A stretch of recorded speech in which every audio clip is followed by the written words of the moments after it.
अस्सलाम वालेकुम वरहमतुल्लाहि वबरकातुहू। उम्मीद करता हूँ कि आप सब खैरियत से होंगे। आज हम डिस्कस करेंगे आपका जो पेपर आज हुआ उसको डिस्कस करेंगे इंग्लिश पेपर को। ठीक है, हम देखेंगे कि इसकी लेवल क्या थी। ठीक है, कौन से क्वेश्चंस पुट ऑन किए गए थे, एक एक करके हम सबको देखेंगे। Let's start with our first question. तो पहले क्वेश्चन से स्टार्ट करते हैं। Read the following stanza and answer the given questions.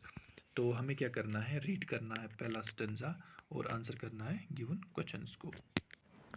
तो हम क्या करेंगे, पहला स्टेंजा हम रीड आउट करेंगे। That is it was a winter such age when birds die. ठीक है, आपने रीड आउट किया होगा। ठीक है, इसके बाद क्या करना है, क्वेश्चंस दिए गए हैं। विंटर इज डिस्क्राइब्ड एज, तो इसका सही आंसर जो है that is option a, that is lifeless.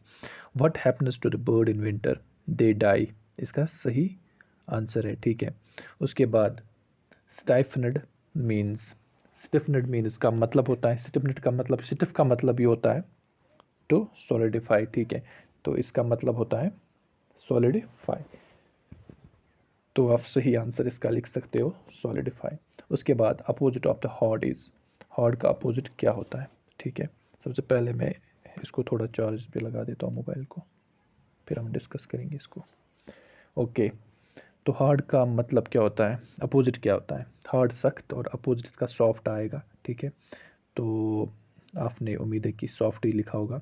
उसके बाद what do comfortable man do during winter, जो कंफर्टेबल मैन है वो क्या करते हैं ड्यूरिंग विंटर। ठीक है, comfortable man gather about great fires and yet feel cold else then for the homeless beggar old. तो कंफर्टेबल मैन क्या करते हैं, गैदर अबाउट ग्रेट फायर्स, तो ये आप लिख सकते हो। ठीक है, उसके बाद read the following passage and answer the given questions. तो इस पैसेज को रीड आउट करना था, इसमें मिल्खा सिंह के बारे में दिया गया है। ठीक है, वो क्या था, एक एथलीट थे। ठीक है, शॉर्ट रेस के एथलीट थे, उसको फ्लाइंग सिख का खिताब मिला था। ठीक है, तो यहाँ पर आपको क्वेश्चंस पुट ऑन किए गए हैं। What is Milkha Singh known as, Milkha Singh को हम फ्लाइंग सिख भी कहते थे। ठीक है, when he was on the track during the Melbourne Olympics, Milkha Singh realised that, उसने क्या रियलाइज किया, his talents were inconsequential as compare to international athletes. उसके बाद list any two achievements of the, यानी कि two of the Milkha Singh achievements, दो achievements उसके कौन कौन से थे।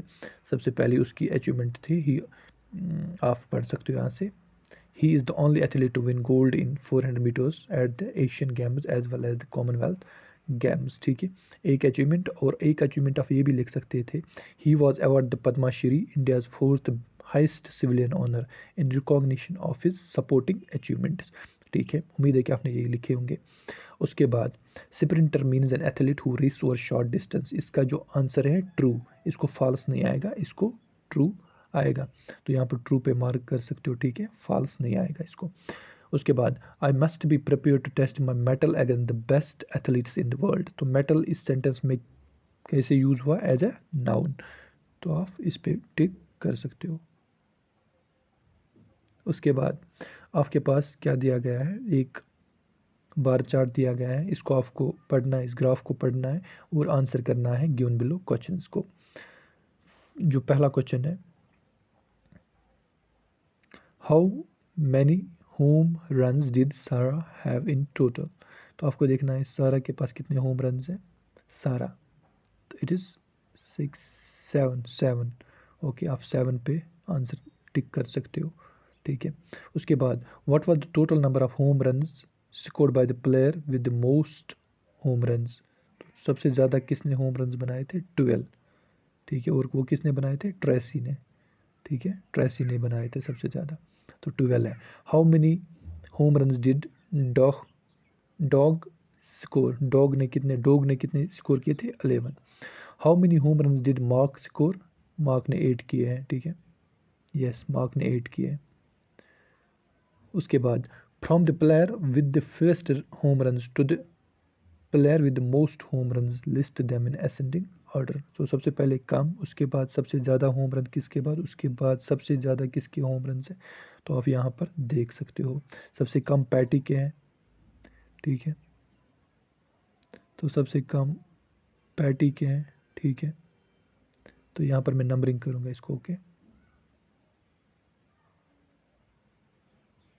सबसे कम पैटी, उसके बाद सारा, 2, उसके बाद 8 इसके हैं मार्क के, तो 3, उसके बाद डॉग के, उसके बाद ट्रेसी के। ओके, ऐसे आपको मार्क करना है।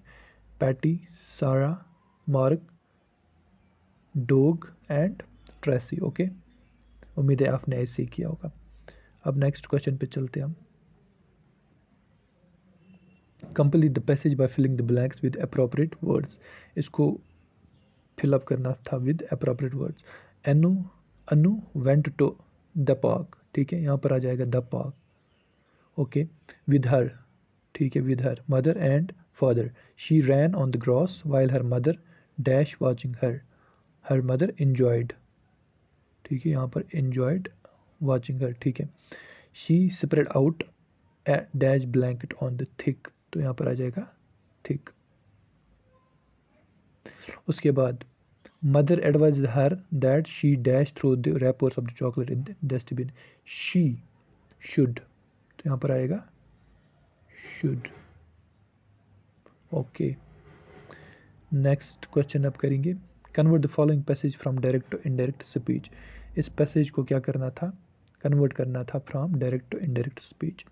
बट मोहन, लेकिन Mohan, said one of them, उनमें से किसी ने कहा, लेकिन Mohan, you have forgotten, Mohan you have forgotten one thing that belongs to mill, what is that asked Mohan. Mohan ने फिर कहा वो क्या है, ठीक है, किसी ने उनमें से कहा कि मोहन को कहा कि you have forgotten one thing that belongs to mill. Mohan ने फिर रिप्लाई किया कि what is that. Why where is the miller said his friend, उसके फ्रेंड ने बोला क्यों, मिलर कहाँ पे है। That is true I must look for one said Mohan, Mohan ने कहा that's true I must look for one. तो इसको क्या करना था, डायरेक्ट टू इनडायरेक्ट स्पीच में करना था, ठीक है। तो आप ऐसे लिख सकते थे आप इसको। One of them mentioned that Mohan had forgotten something that belonged to a mill. Okay, Mohan inquired about what it was. Okay, उसके बाद his friend responded by asking where the miller was. Okay, उसके बाद आप लिख सकते थे acknowledging the point, Mohan stated that he needed to search for one. Okay, ऐसे आप लिख सकते थे। Okay, to look for one. Okay, तो इसको आप चेंज कर सकते हो। ये थोड़ा डिफ़िकल्ट था, आप के लेवल का नहीं था, थोड़ा डिफ़िकल्ट था इसको इंटरप्रेट करना। तो अगर आपने फिर भी किया है कुछ इसमें से, ठीक है, जैसे कि हैव को हैड कर दिया आपने, ठीक है, ऐसे आपने लिखा, इसको समझना पहले मुश्किल था, ठीक है। तो फिर भी अगर आपने कुछ किया है तो आपको 1-2, अगर आपको 1.5 मार्क्स भी मिलता है इसमें, दैट इज़ गुड, आपने अच्छा स्कोर किया है इसमें। उसके बाद read the following passage and edit in terms of tenses. इसको क्या करना था, पैसेज को रीड आउट करना था और यहाँ पर देखना कि कहीं पे पंक्चुएशन एरर मत है, कहीं पे जो है स्पेलिंग एरर मत है, कहीं पे कोई और एरर मत है। तो चलो पढ़ते हैं हम इसको। इन माई लास्ट समर वेकेशन, तो यहाँ पर क्या था, इन माई लास्ट समर वेकेशन, तो उसके बाद क्या आता, कॉमा आ जाता, ठीक है, comma. I went to a historic place, ठीक। All the members of my family went, यहाँ पर गो की जगह वेंट आ जाता, went along with me. We didn't face any difficult there, तो यहाँ पर THERE आता, ठीक है, there, because we had already visited that place. बाकी जो है बाकी ठीक है। अगर आपने ऐसे लिखा है तो आप